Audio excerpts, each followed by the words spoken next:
रामपुर करके एक गांव में समोसे वाली रहती थी। उसके समोसे पूरे गांव में सस्ते थे। नंदिनी अपने समोसे बाकी समोसे वालों से कम दाम में बेचती थी। नंदिनी अपने पति विक्रम और बेटी गुड़िया के साथ रहती थी। विक्रम एक दुकान में काम करता था, जिससे उसकी आमदनी उतनी नहीं हो पाती थी। इसलिए नंदिनी ने अपना समोसे बेचने का व्यापार शुरू किया था। नंदिनी का समोसे का व्यापार शुरू करके 6 महीने बीत चुका था और उसका व्यापार अच्छा चल रहा था। आइए आइए, पनीर समोसे खाइए, इतने अच्छे, आपका पेट भर जाएगा लेकिन मन नहीं। आइए आइए, पनीर समोसे खाइए, सिर्फ 10 रुपए में 2 पनीर समोसे। समोसे ले लो, समोसे। अरे वाह! जहाँ 10 रुपए का एक समोसे मिलता है, वहाँ आप 10 रुपए में 2 समोसे दे रहे हैं। अरे बहन जी, आप कुछ मिलावट तो नहीं करती? बहन जी, मेरे यहाँ बहुत सारे लोग बहुत महीनों से समोसे खाने आते हैं। चाहिए तो आप उनसे पूछिए। और जी नहीं, मैं मिलावट नहीं करती हूँ। सारे मसाले भी मेरे हाथों से पीस के बनाया है मैंने। हाँ, सही कह रही है बहन जी। मैं इनकी रेगुलर कस्टमर हूँ। जब तक मुझे इनके पनीर के समोसे खाने नहीं मिलता, मेरा मन उदास ही रहता है। ये सब सुन के नंदिनी बहुत खुश हो जाती है। शाम को नंदिनी काम निपटा कर घर आती है।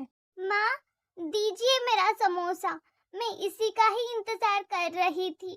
माफ कर दे मेरी गुड़िया, आज सारे समोसे बिक गए। मैं कल पक्का तेरे लिए 2 समोसे बचा के लेके आऊंगी, ठीक है? ठीक है माँ। ऐसे रात को पूरा परिवार खाना खा के सो जाते हैं। अगले दिन नंदिनी रोज की तरह ही अपना दुकान खोलती है और रोज की तरह ही लोगों की भीड़ होती है। ऐसे महीने बीतते हैं और नंदिनी खूब पैसे कमाती है, लेकिन पैसों के साथ नंदिनी में घमंड और लालच भी आने लगता है और पैसे कमाने के लिए कुछ करना ही पड़ेगा। नंदिनी समोसे बनाने के लिए घटिया से घटिया तेल इस्तेमाल करती है, सस्ते सड़े हुए सब्जियां और नकली पनीर इस्तेमाल करने लगती है। बहन जी, आजकल आपके पनीर समोसे में बहुत अलग स्वाद है।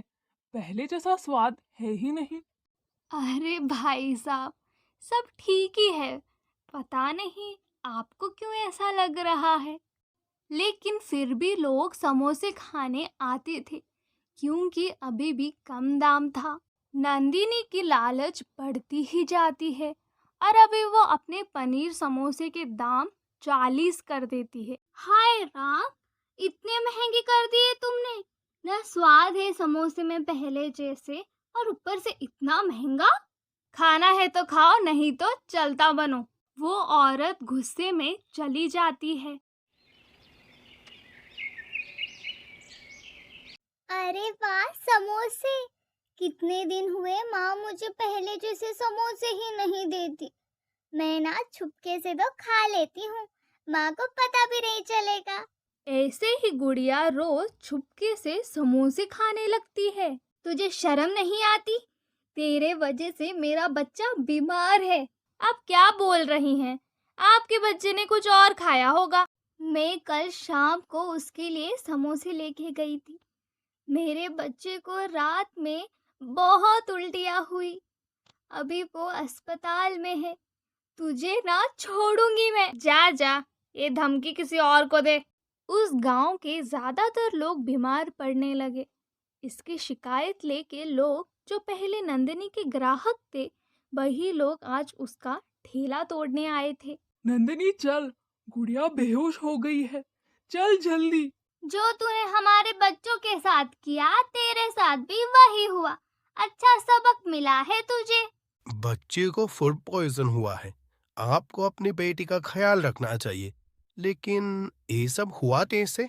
माँ, आप मुझे समोसे खाने नहीं दे रही थी, इसलिए मैं छुप छुप के खाया करती थी। देखा नंदिनी, तेरे लालच की वजह से आज क्या अंजाम हुआ है। उस दिन नंदिनी को अपनी गलती का एहसास होता है, लेकिन इसके वजह से मासूम गुड़िया और विक्रम को भी भरपाई करनी पड़ती है।